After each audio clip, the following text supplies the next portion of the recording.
Hello students. आज हम लोग आपके सामने डिस्कस करने वाले हैं यंग डबल स्लिट एक्सपेरिमेंट का बहुत ही इम्पॉर्टेंट केस। स्टूडेंट ये बहुत ही इम्पॉर्टेंट केस है।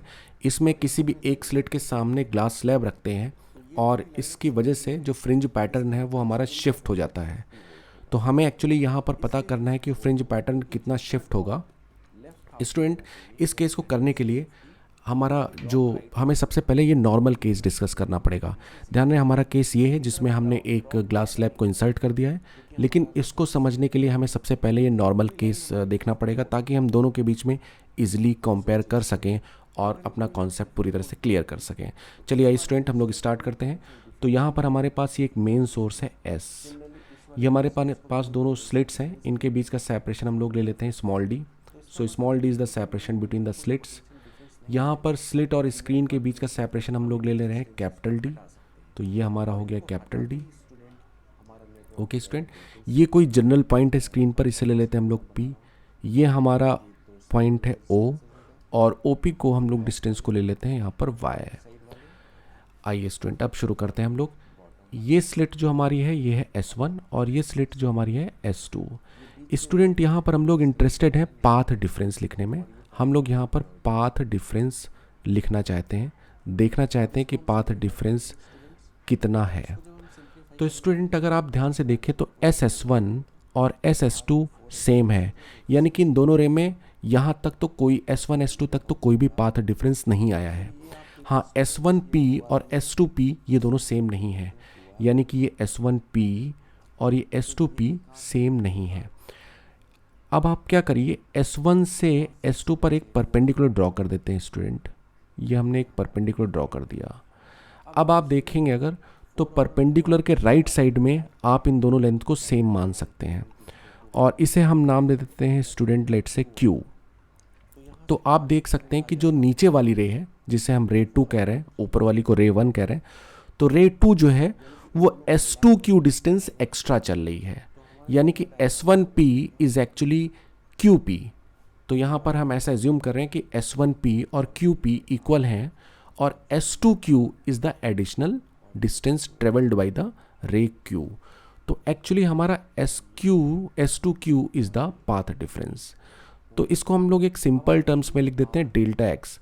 So actually this is delta x. Okay, तो यही डेल्टा एक्स हमें पता करना है स्टूडेंट।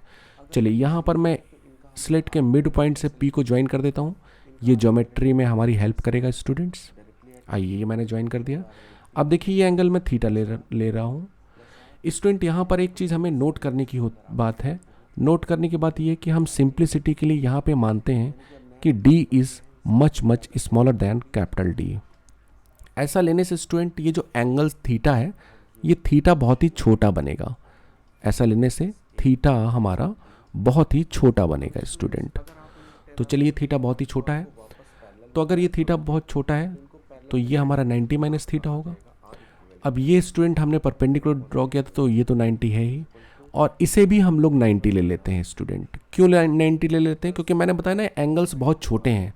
तो हमारी ये जो लाइन है, हमारी जो ये वाली लाइन है, इसको हम लोग तीनों लाइंस पर परपेंडिकुलर ले सकते हैं, यानी कि S1P पर भी और ये मिड वाली लाइन भी और S2P पर भी, तीनों पर इसको परपेंडिकुलर ले लीजिए। तो ये 90 है, ये 90 माइनस थीटा, ये एंगल 90 है, ये 90 माइनस थीटा है, तो ये एंगल हमारा थीटा हो जाएगा। अब स्टूडेंट हम थोड़ा ज्योमेट्री का यूज़ करेंगे। हम बड़े वाले ट्रायंगल में देखते हैं। तो हम देखने जा रहे हैं इन ट्रायंगल, इसे हम नाम दे देते हैं स्टूडेंट, कुछ भी नाम दे दीजिए, इसे हम नाम दे देते हैं Z, या चलिए T नाम दे देते हैं इसे। तो इन ट्रायंगल TOP, आइए ट्रायंगल TOP में देखें। तो इन ट्रायंगल TOP में हम लिख सकते हैं tan theta is equal to y by capital D। Okay student, ये क्वेश्चन नंबर 1 है। और दूसरा जो ट्रायंगल है, in triangle S1 S2 Q, तो S1 S2 Q में अगर आप देखेंगे तो अगर आप साइन थीटा लिखने की कोशिश करेंगे यहाँ पर, तो साइन थीटा आएगा perpendicular delta x over hypotenuse small d। तो ये हमारा क्वेश्चन नंबर 2 हो गया। अब student since theta is very small, हम ये एज्यूम कर रहे हैं यहाँ पर, तो हम साइन थीटा और टेन थीटा को इक्वेट कर सकते हैं। तो sine theta can be assume to be equal to tan theta if theta is very small. So अगर थीटा बहुत स्मॉल है, so if theta is very small, तो हम इसे क्या करेंगे, इक्वल कर देंगे। तो साइन थीटा की वैल्यू हम लोग लिखेंगे delta x by small D, और टेन थीटा की वैल्यू लिखेंगे वाई बाई कैपिटल डी। तो यहाँ से हमारा जो पाथ डिफरेंस आ जाता है स्टूडेंट्स, वो आ जाता है y small D by capital D. Student ये रिजल्ट हम ध्यान में रखेंगे, ये हमारे लिए इंपॉर्टेंट रिजल्ट है, अगली बार अभी आगे यूज़ होगा हमारा ये रिजल्ट। चलिए हम लोग चलते हैं उस केस में जब हम यहाँ पर कोई ग्लास स्लैब इंसर्ट कर देते हैं तब। चलिए स्टूडेंट, यहाँ पर हमने ग्लास स्लैब इंसर्ट कर दिया है। एक बार फिर से हमें यहाँ पे नेमिंग करनी पड़ेगी, S1 P, और ये S2, और ये O है हमारा। चलिए आइए स्टूडेंट, इससे ज़्यादा नेमिंग हमें नहीं करनी है। बाकी डिस्टेंसेस हैं स्टूडेंट, वो आप याद रखिए, ये कैपिटल डी थी और स्लिट्स के बीच की डिस्टेंस स्मॉल डी थी, उन्हें आप याद रखिए। वही नोटेशन यहाँ भी यूज़ होगा और बाकी सब कुछ वैसे ही है स्टूडेंट। चलिए अब देखते हैं SS1 और SS2 सेम है, यानी कि यहाँ पर S से S1 जाने में लाइट और S से S2 जब जाती है लाइट तो कोई भी पाथ डिफरेंस नहीं आता। अब हमें पाथ डिफरेंस लिखना है यहाँ पर, यहाँ भी हम लोग पाथ डिफरेंस पता करेंगे। तो अब एक चीज़ देखिए स्टूडेंट,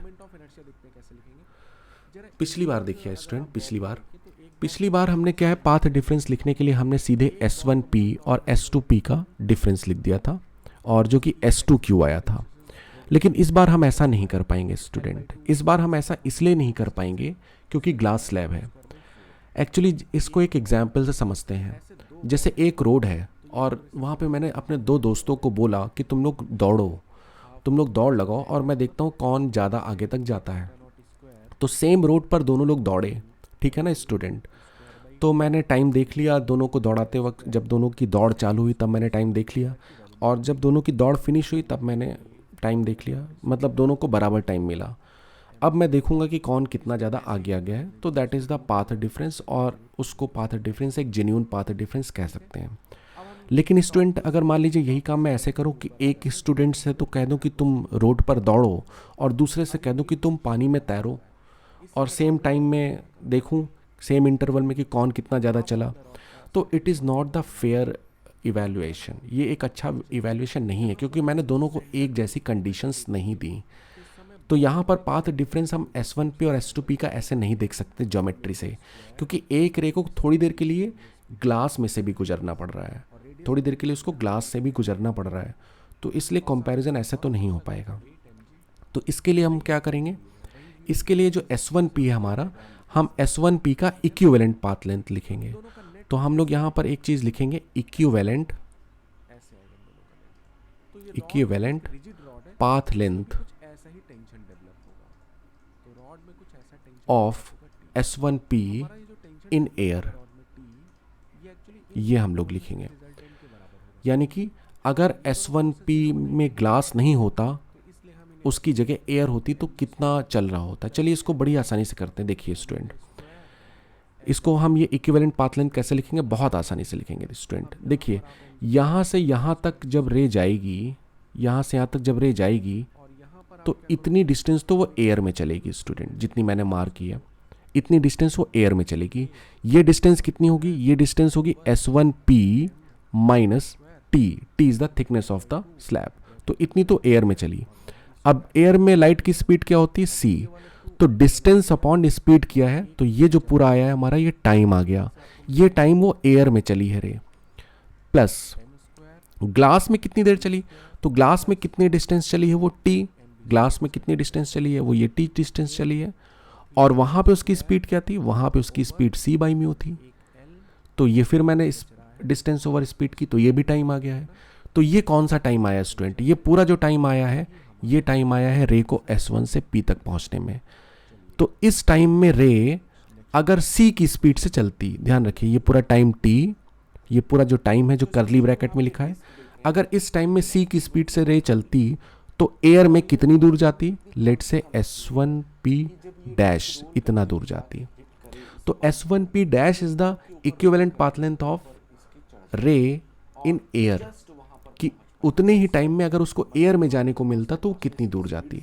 अगर आप इसको सिंप्लीफाई करेंगे स्टूडेंट, तो ये आएगा S1P minus T plus mu T is equal to S1P dash. Okay student, तो अगर अब हमें पाथ डिफरेंस लिखना ही है तो पाथ डिफरेंस हम लोग यहाँ पर लिखेंगे, पाथ डिफरेंस हम लिखेंगे यहाँ पर S2P माइनस S1P डैश लिखेंगे स्टूडेंट, क्योंकि S1P dash is the equivalent path length in air है S1P की।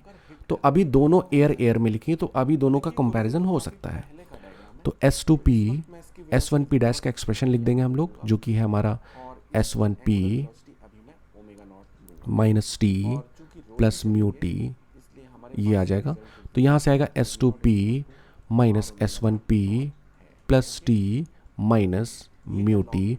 So this is the actually path difference student, ये हमारा यहाँ पर पाथ डिफरेंस। ओके स्टूडेंट, चलिए अब देखिए S2P माइनस S1P, ये ज्योमेट्रिकली इस टर्म को हम लोग जानते हैं क्या लिख सकते हैं। अगर आप पीछे वाली स्लाइड देखें तो S2P माइनस S1P ही डेल्टा एक्स था। अगर आप ध्यान से देखें तो डेल्टा एक्स कुछ और नहीं बल्कि delta x S2P minus S1P ही डेल्टा एक्स था।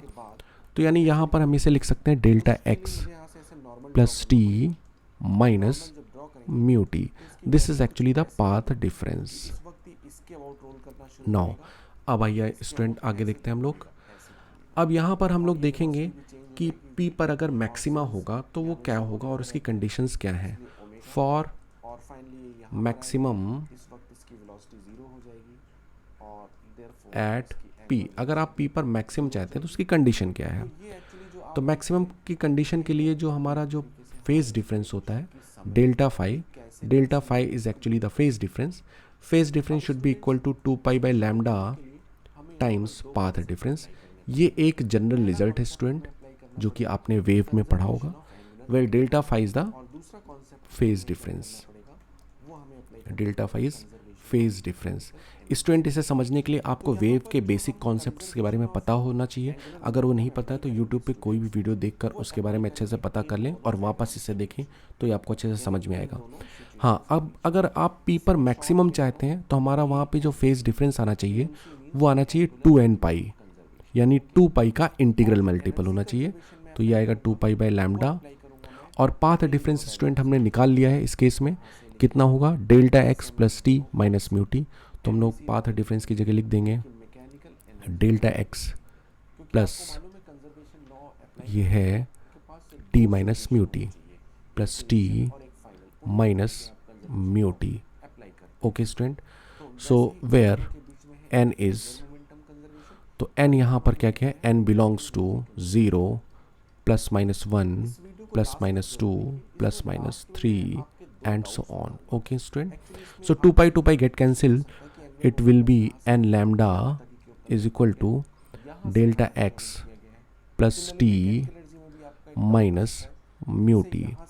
so यहाँ पर आ जाएगा n lambda plus mu t minus t is equal to delta x. okay student, तो यहाँ से आ जाएगा n lambda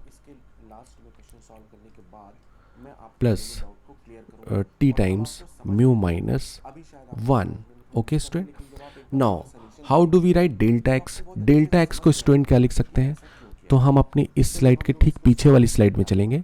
तो डेल्टा एक्स को ज्योमेट्री से हम लोग स्टूडेंट ये लिख सकते हैं, ये रिजल्ट मैंने कहा था बहुत काम आएगा, y small D by capital D. तो ज्योमेट्री से डेल्टा एक्स को हम ये लिख सकते हैं, तो ये आ जाएगा y small D by capital D. ये एक ज्योमेट्री का रिजल्ट है student, delta X is the geometrical expression, तो ये कहीं भी यूज हो सकता है। It is not, delta X is not the path difference.